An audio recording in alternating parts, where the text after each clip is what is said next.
Well, no surprise, this is one of the more charged issues in medicine. A lot of people coming down on both sides of this issue, starting with the terms. Even the term late-term abortion is not a term where there is consensus. Well, let me try and explain the debate to you a little bit this way. It really comes down to the viability of the fetus. Most people know that a normal pregnancy typically lasts 40 weeks. There's also pretty good consensus that prior to 22 weeks, that's about more than halfway through the pregnancy, a fetus is not viable. And there's consensus that around 27 weeks, if a fetus were to be born, it would be viable.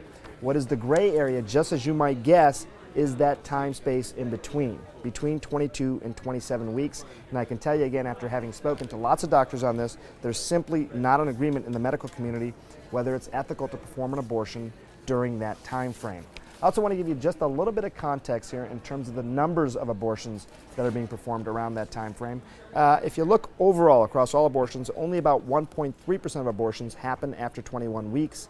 88% of abortions happen before 13 weeks. The type of abortion that does happen late is often something where the cervix is dilated, the fetus is removed, sometimes medicines or chemicals are injected into the womb as well.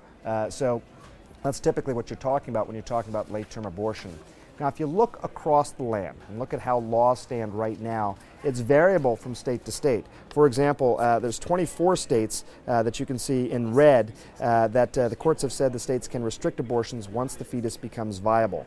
8 additional states prohibit abortions after a certain number of weeks, generally 24 weeks, and you see those in yellow.